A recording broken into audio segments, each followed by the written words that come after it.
Canciller Andrade Díaz Durán, revisamos la historia, vimos que habíamos hecho bien la tarea. ¿Dónde perdimos el norte? Hemos perdido calidad de líderes. Empezamos con un extraordinario líder como Vinicio Cerezo. Podemos decir lo mismo de Jorge Serrano, que era un hombre académicamente muy preparado.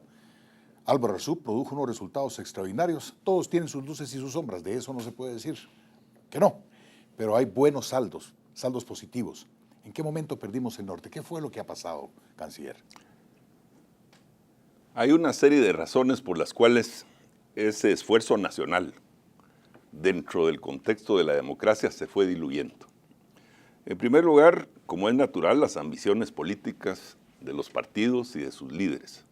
Cierta frivolidad en la clase política en ese entonces. Cuando se abrió la democracia, ni siquiera los que estaban gobernando entendían que el ejército efectivamente entregaba el poder sin condiciones y que ellos debían ejercer ese poder. Siempre quedó en el ambiente que había que hacer consultas con los sectores fácticos, los poderes paralelos.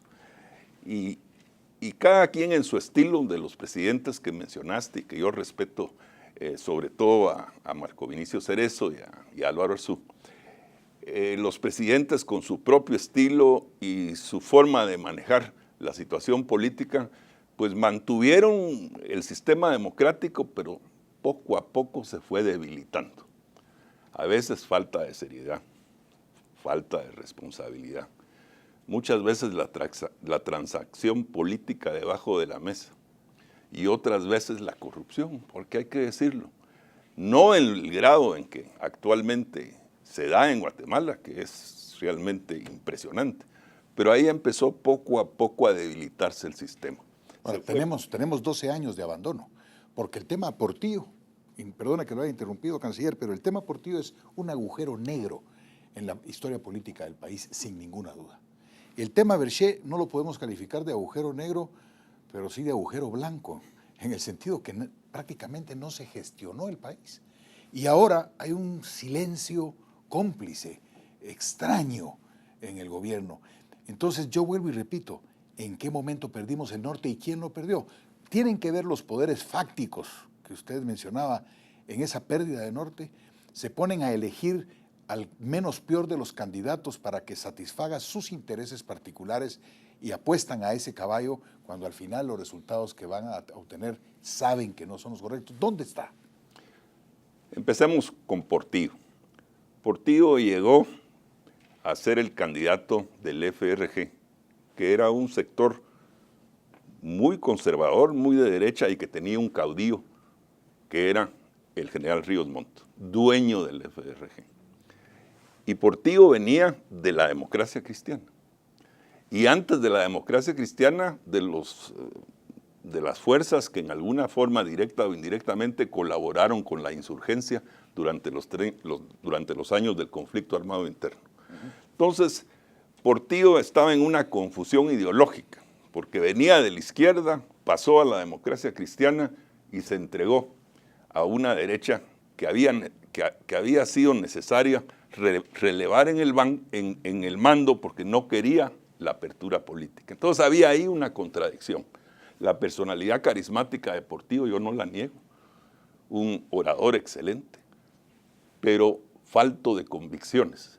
Y el problema de nuestros dirigentes, y voy a hablar de él en particular, era que llegaban no solo con el ansia legítima del poder, sino que llegaban con una ambición de hacerse en un periodo corto de 1, 2, 3 años, hacerse no millonarios, multimillonarios.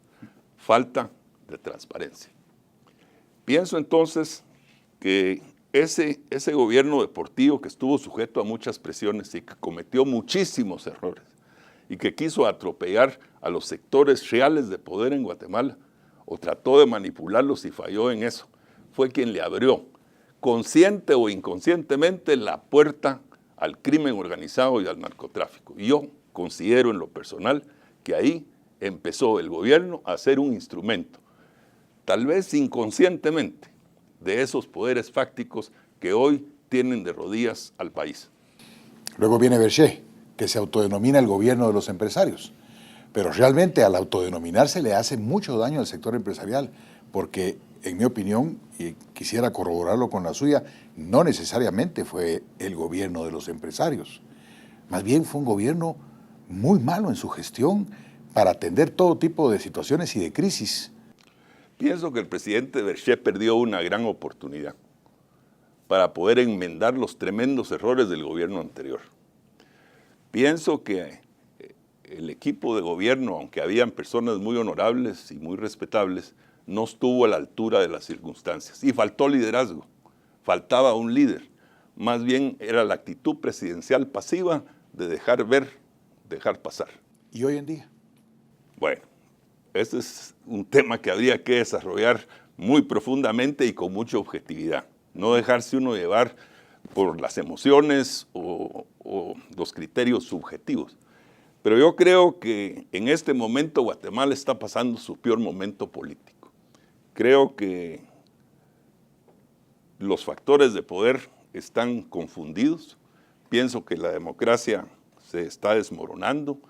Pienso que el crimen organizado, el narcotráfico, hay que decir las cosas por su nombre y apellido, está controlando una parte importante del territorio de Guatemala. Ha habido infiltración a nivel del poder local, léase municipalidades, léanse gobernaciones departamentales, léase la policía local y los organismos del Estado, porque uno no sabe los tentáculos, la forma en que durante más de 10 o 15 años el crimen organizado ha ido consolidándose en un poder real que en alguna forma marca la pauta a este gobierno. No que el gobierno esté asociado con ellos, pero les está marcando la pauta en cierta medida. ¿Pero en qué momento toman posición geográfica de poder real en nuestro país? Bueno, yo creo que uno de los errores trágicos fue haber desmantelado a las fuerzas de seguridad del gobierno desde hace años. ¿Quién la desmanteló? Bueno, pienso que uno de los gobiernos que contribuyó en ese sentido, sin proponérselo, seguramente fue el de Berger. Una disminución drástica del ejército, su limitación, ya venía la infiltración incluso en el ejército, en las policías, etc. Pero esas reducciones drásticas que se hicieron sin pensar en las consecuencias, contribuyeron en buena medida a que nos encallejonáramos en este problema. Volvemos en el siguiente bloque con una pregunta muy importante. ¿Qué rol ha jugado los Estados Unidos de América en apoyo o no al gobierno de Guatemala y al Estado de Guatemala para combatir el narcotráfico y el crimen organizado? Volvemos con ustedes.